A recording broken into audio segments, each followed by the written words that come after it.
Alright, this is an interesting one here. So there's a Boxing Social article which is quoting John Fury amongst his recent interview with Seconds Out. And John Fury really is going in here on Sugar Hill Stewart. He's actually using the Okolie fight to say, quote the title here, it says, look what he did with Lawrence Okolie. And he's using that as a reason why Tyson Fury should bin Sugar Hill Stewart. So I actually quote it here. He says, it wasn't rocket science what he needed to do to beat Deontay Wilder. Sugar Hill was in the right place at the right time, and Tyson, again, like the previous men before him, made them all famous. It's not because of how good they are. He didn't do much for Lawrence Okolie, did he? Where was his boxing tricks with him? Awful. If he was that good of a trainer, why did Emmanuel Stewart, his own blood uncle, give Jonathan Banks the head job?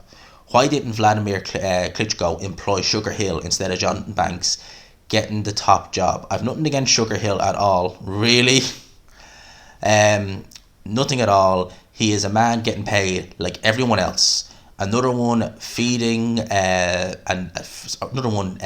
a living off the Gypsy King. You'll never get no straighter chat than with me. Tyson, wind him up and let him go.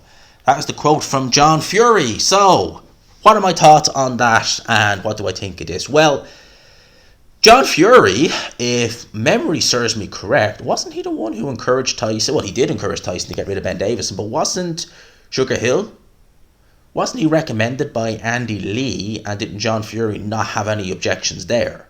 You know, and obviously Sugar Hill completely changed Tyson Fury's style going into the Wilder rematch. And, you know, Sugar Hill did a great job, and Fury was singing his praises. In fact, I think John was even singing his praises. And all this now, all this bad blood on John Fury's end to Sugar Hill Stewart isn't stemming from the fact that Sugar Hill didn't do anything for Lawrence Okolie. At the end of the day, Okolie was fighting like that pre-Sugar Hill with Shane McGuigan, and even before that.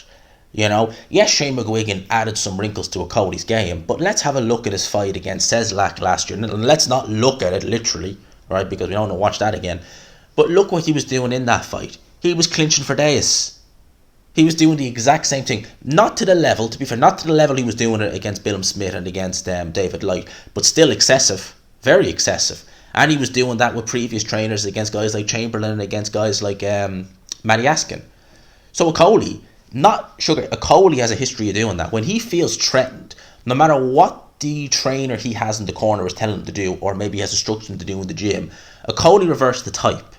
That's the way he is, right? I've said this for years about him. He was chinny in the amateurs. He clearly has a fear of getting hit. He clearly doesn't trust that chin, and he knows, shut down the opponent's offense. I'm stronger than them. That stops them hitting me. It's as simple as that. It's nothing to do with Sugar Hill Stewart being a bad trainer or anything like that. Okay, so let's get that out of the way. In terms of the reason why he's telling Fury to let go of Sugar Hill Stewart is simple. He obviously wants to take the helm. He obviously wants to be the main guy in Team Fury. He wants to be everything, right? In terms of Warren, he spoke bad about Warren. He spoke bad about everybody. He wants to be Fury's PR guy, which is a bad idea. He wants to be Tyson's trainer, which again is a bad idea. He wants to be the promoter, which again, another bad idea. I can't see John Fury doing all three of them. I can't see him doing any of them well. He's already turning people off, Tyson Fury. I know Tyson Fury is doing some of that himself, but John's having a helping hand as well. The reason why he's speaking like this about Sugar Hill Stewart is simply to do with the fact that Sugar Hill let the cat out of the bag. When he came over here to train Lawrence Okolie for his fight with David Light, that was the only reason why he came over here. How do I know that? Because he said it himself. He even had a return flight booked. But yet, when he came over, it was picture of him in Tyson Fury's gym with Tyson Fury, with the kind of idea of maybe pushing, he's training for the Usyk fight. And then he comes out, Sugar Hill Stewart, and says, no, I was training Lawrence Okolie and I'm flying straight back, which implies they never had any intention of going through with that Alexander Usyk fight. And that's why John Fury is upset with Sugar Hill Stewart. It has nothing to do with him being a bad trainer. He is a good trainer, right? Jonathan Banks was trained by Emmanuel Stewart. Jonathan Banks was, when he was fighting, and I know his best win was probably against, I think, Seth Mitchell. He was training with Emmanuel Stewart then. I think he was also helping out in the Klitschko corner, if memory serves me correct. Then obviously when Manny Stewart died, RIP, I think he was already closer with him. I think he was actually closer with Vladimir, so he obviously took over the reins. But Jonathan Banks hasn't done much, for all intents and purposes. He's trained Triple G, trained Dylan White very briefly before he's hooked up with Mark Tibbs. Other than that, he's not really done a great deal amount. Now, Sugar Hill, I think, trained Adonis Stevenson. I think he was the guy in Adonis Stevenson's corner. In fact, definitely, wasn't he? Yeah, he was. Who, after Emmanuel Stewart died, he took over the reins there. But it was really only Tyson Fury, when he brought him on, is when we started hearing Sugar Hill Stewart being mentioned more.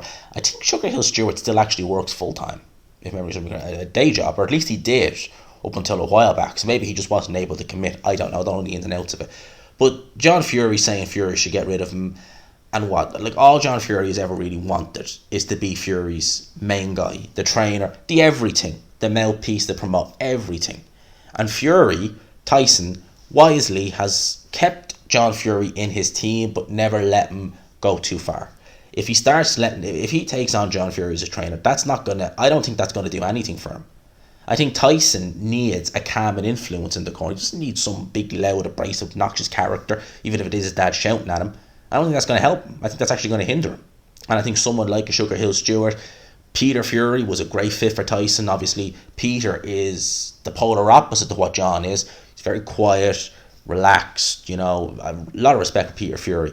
A lot more approachable, much more approachable character, in my opinion, Peter Fury is to John Fury. And now all this, get rid of Sugar Hill Stewart for what? For what reason?